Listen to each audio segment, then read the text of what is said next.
बाबर इजाज हाफिज अब्बास से हमारे साथ मौजूद हैं। अच्छा बाबर इजाज, मैं आपके पास आता हूँ। ये हसन एक इशू है हमारे एरिया में भी ना, ज़ाहिर मैं रोज़ाना बात करता हूँ, तो वो वहाँ पे जो लोकल इंतजामिया ना वो ऐसी जगह पे लेके जाती है वहाँ पे सारे मामला थोड़े से बेहतर है, वहाँ पे विजिट करवा के उसके ना दौरा तो ऐसी जगह होता है, उससे पहले सड़कों के ऊपर आप देखें चूना डाल देते हैं, वो सफाई हो जाती है। ये तो फनकारियाँ, आपको पता है कि निचली जो हमारी मशीनरी है वो तो ये करती है ना, और यकीन करें ये हर एक के साथ करती है। लेकिन इवन के चाहे ये ना, जब चीफ सेक्रेटरी का दौरा होगा ना तब भी ऐसे करेंगे, या किसी कमिश्नर का किसी जगह दौरा होगा तब भी ऐसी फनकारियाँ चल रही होती हैं। लेकिन वो कमर जमान साहब जो बात कर रहे थे कि रिलीफ कैंप्स में जब लोग जानवर लेकर आ जाते हैं तो वो कहते हैं जी आप जानवरों को छोड़ें, आप खुद रहें। तो भाई इंसानों के लिए कैंप बने हुए ना, उस जानवर को तो नहीं ठहराया, जानवरों की भी वो उनके लिए अलग कैंप बना दें, एस्टैब्लिश करने चाहिए। देखिए अब मेरी बात सुने ना सर, जहां पर यानी स्कूल्स हैं, स्कूल के अंदर वो बता रहे हैं कि रिलीफ कैंप्स बनाए हुए हैं, तो अब स्कूल की बिल्डिंग के अंदर माजरत के साथ जहां पर इंसानों को ठहराया हुआ है वहां जानवरों का कितने बड़ा स्ट्रक्चर होगा जी। स्कूलों में हमारे कितने को आलीशान महलनुमा स्कूल है पंजाब के, अच्छे स्कूल लेकिन आपको ये पता है कि जिस खानदान का सिर्फ एनएसआर ही अपने पंजाब में बात मान रहा हूं, तो ये बेसिकली उनके लिए तो कुल कायनात जी है। लेकिन इनको रियलाइजेशन चाहिए कि हुकूमत की अवलीन तरजीह इंसानों की जानों की हिफाजत है, आपके माल मवेशी या दीगर चीजें बाद में आती हैं। बाबर इजाज हाफिज अब्बास से हमारे साथ मौजूद है। बाबर, वहां से काफी हम देख रहे हैं कि खौफनाक किस्म के विजुअल्स हमें देखने को मिले हैं, मतलब कि हजारों एकड़ के ऊपर खड़ी फसल तबाह हो गई है। हाफिजाबाद को कहा जाता है कि ये तो पाकिस्तान के अंदर वो चावलों का इलाका है। क्या हालात वाक़या आता है, हुकूमत किस सतह के ऊपर लोगों की कोई एक्सपेक्टेशंस के ऊपर लोगों की बात सुन रही है कि नहीं वहां पे?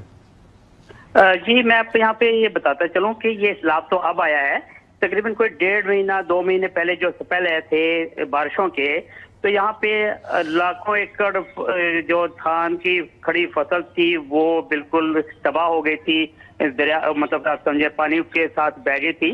तो ये अब जो सैलाब आया है इससे भी जिन्होंने दोबारा जो फसल काश्त की तो वो दोबारा उनके ऊपर ये जो है जवाल आया है कि लाखों एकड़ रकबे पर खड़ी धान की फसल तबाह हो गई है, सैकड़ों मवेशी बह गए हैं, और जो है ना मतलब घर बेशुमार घर जो है वो पानी में गिर चुके हैं। वो तो हमने देख लिया, वो वीडियो सारे देख लिया। हुकूमत किस हद तक पहुंच रही है वहां पे, दादरसी कर रही है लोगों की? जी देखें, लोग जो है ना वो मुखैर हजरात जो है ना वो ज़राई हुकूमत ज़राई इंतजामिया का साथ दे रहे हैं, और वो मतलब खाना भी पहुंचा रहे हैं, हर चीज ठीक तरीके से चल रही है।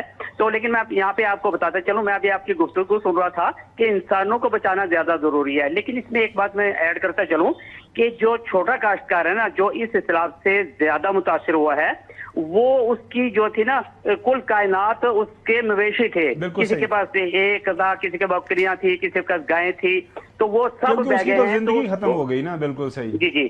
तो वो तो उनका तो मुस्तकबिल जो है ना वो दांव पे लगा हुआ है।